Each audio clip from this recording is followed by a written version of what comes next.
Hi, this is Suze 11 Tarot. We are doing May readings. Okay, and let's see, let's start with a spark of grace. We're on Taurus now. I just did Aries.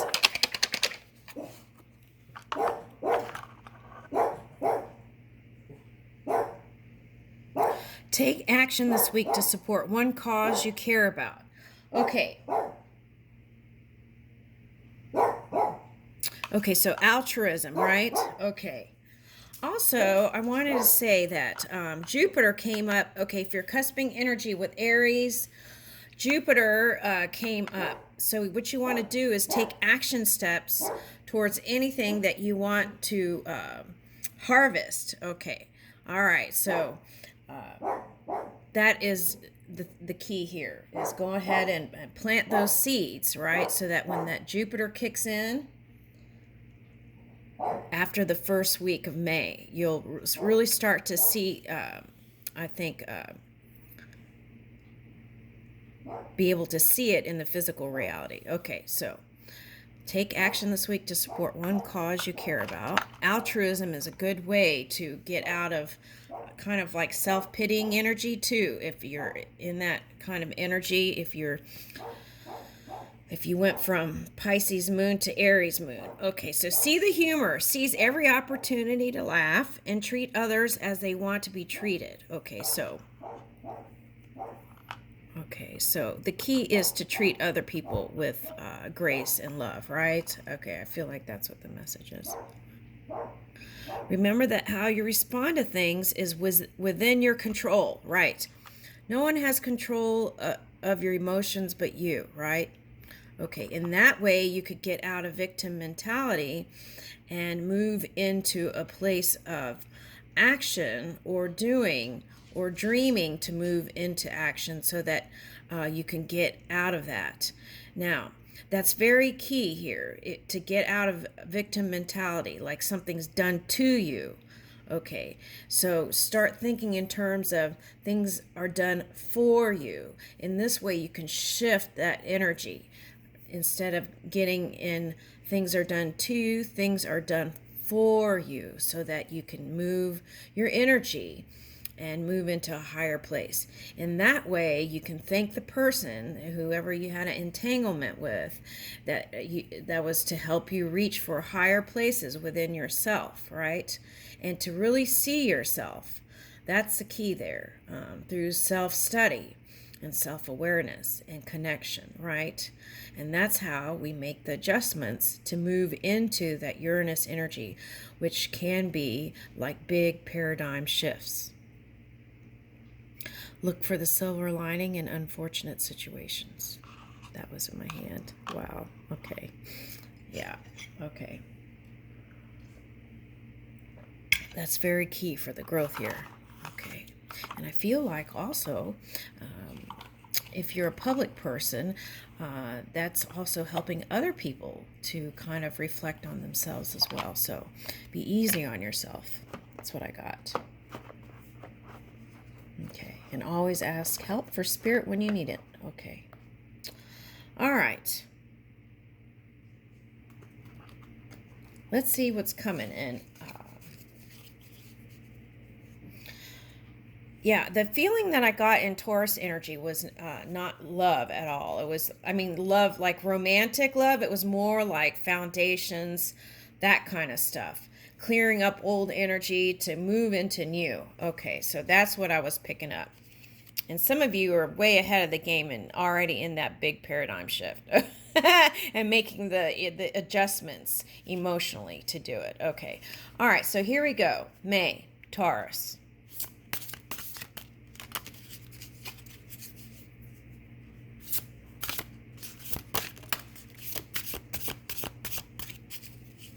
All right. Ooh, I got the Oak Man here. So whatever, I get so much here. It's like hiding your heart. Okay, I'm also getting, okay, so foundations here. Okay, so that could be your like your intestines too. If you're nervous about something, that could affect your sleep and digestive system too. So you want to shore up that energy for some of you in May. Make sure you don't carry that into the latter part of May. Spending time in nature might be really nice. Green Man. Okay. All right, 1874. Okay.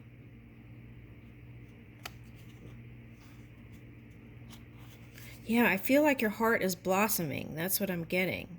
Okay, so it's like, look at these eyes. There's a lot behind that. Okay.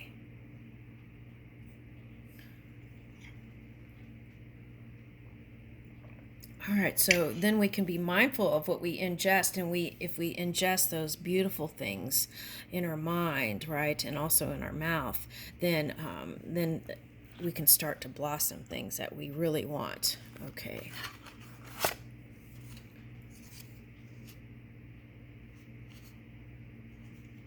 Ooh, okay, so I get this as recalibration. Okay, so this is crystallization. Okay, so let's say you were in the lower energies, right? Okay, and especially if you're cusping energy with Aries, what's going to happen here is, or what could be happening now, okay, for some of you, is this recalibration energy. It's like your physical body is getting ready to recalibrate into a new crystal. Okay, so that's like getting rid of lower dense energies, like just like things that were maybe taking your energy, just physical connections without love, moving towards love, compassion, and kindness, and moving into a new framework. Okay, and so as you make those adjustments, then your crystal can recalibrate, and you could feel lighter and high vibing and this blossoming energy. I really love it. It's really nice. Okay, I think you're going to really love May. Okay, so dreamer. Anytime in your thoughts, right? You can sit with your thoughts, but you can shift it too. You don't have to sit there forever with it. Okay, you can move it to neutral, and then from neutral, you can move it into dream space. Okay, so as you do that and spend more time there in the ethers, building this new dream. Okay, so I feel like, see how this is like recalibrating into the ibis. Okay, so I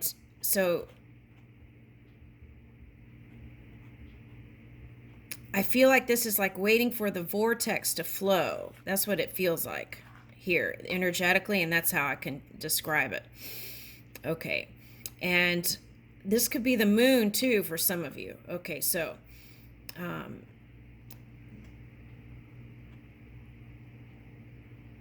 so for some of you who have more water in the charts, the moon phases, you want to work with the moon phases. That's what I got. Okay.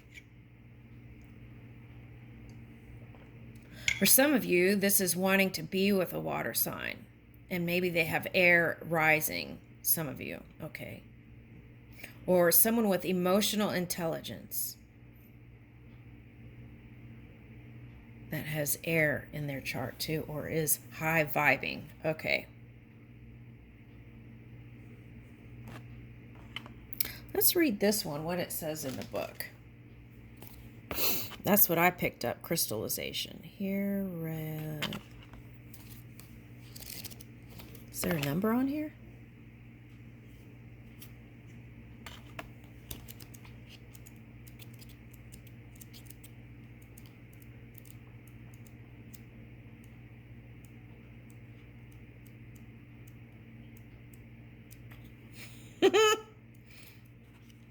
I might get a pen and mark those cards. Here it is. Oh no, that's the other one.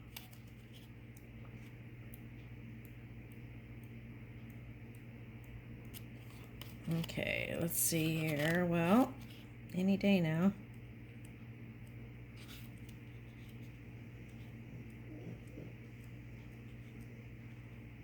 Ooh, let's read the Green Man. Okay, the attribute. The Green Man is steward to all that grows in the earth. Part vegetation himself, he is attached to the roots and the arteries that join all living things. Yet he roams about and land freely. He is a green shadow on the edge of your peripheral vision, insisting that you respect the earth. If you acknowledge his presence, he'll diminish the sense of isolation that has dogged humankind since we declared ourselves outside and above nature. Ooh, that's interesting. All right, let's see if we can find that. Here we go. Okay. And this attribute is, elusive energy. She is the sense of loss and nostalgia we feel for a place or a person that we never knew. She is the missing, that which lingers like a dull, aching grief in your bones. If you chase her, she will recede, but if you invite her to make herself known, she may approach and relieve you of your hollow longing. Oh, that's interesting because, I always, like a couple months ago, I was like, maybe we all have that kind of longing because we come from something beyond the physical mother, right? And I feel like deep down, perhaps maybe every human has that, right? Okay.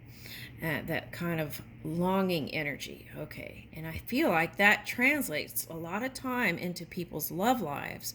So we need to kind of manage that, I feel like. Okay. Or flow with it and open up more. Okay. Now the heareth touches something within us that sits hunched and gnawing in a corner of our souls. A vaguely conscious emotion that can never be brought to the surface and named.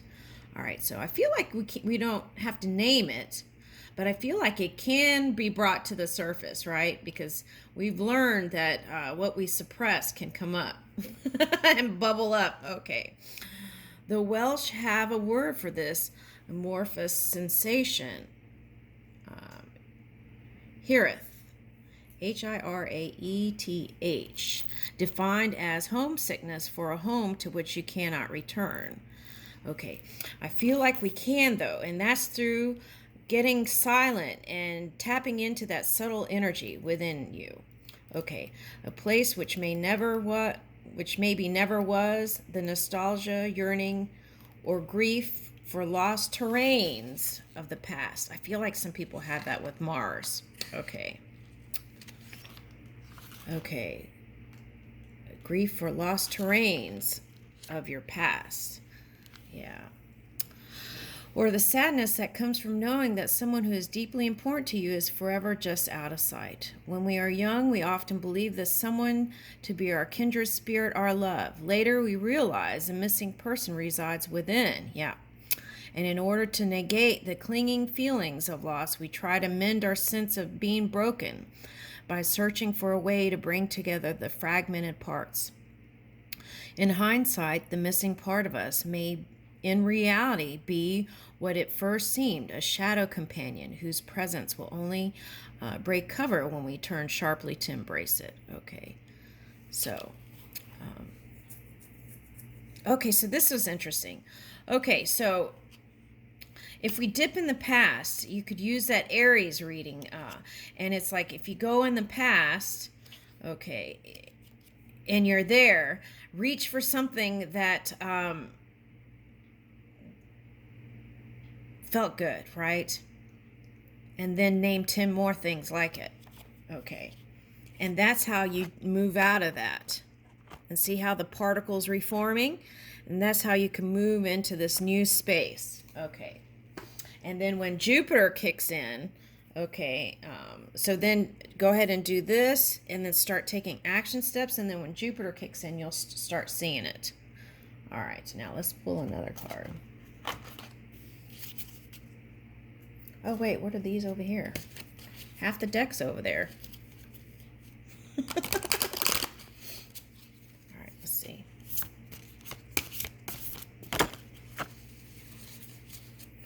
Okay, this came out yesterday, so there must have been something I didn't touch on. Okay, so we've got grace. Ooh, okay, so we did sparks of grace. Okay, so we've got grace coming in. So I feel like you're going to be like this dancer here.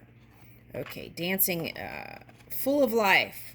Okay, so now here is the, let's read this. All right. Must be something in there that wants to be touched. Okay. That's in the beginning, I think. That's where I feel it. Okay. All right, so let's do this. Oops.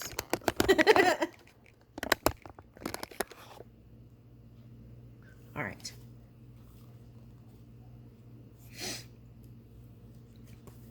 The Arbiter.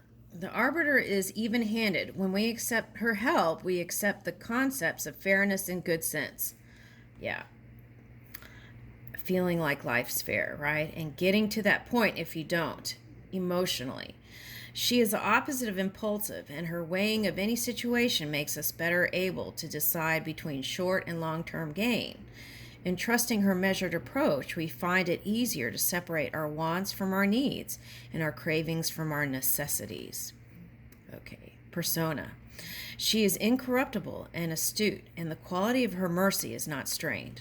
The Arbiter may be required to make judgments, but she is not judgmental, and her decisions are never swayed by personal gain. Blind to influence, bribery, and intimidation, the scales of equality she holds aloft separate honorable from the dishonest and the pertinent from the trite. She is Solomon's fair disciple, deliberating with compassion and love, placing emphasis on common sense and astute wisdom.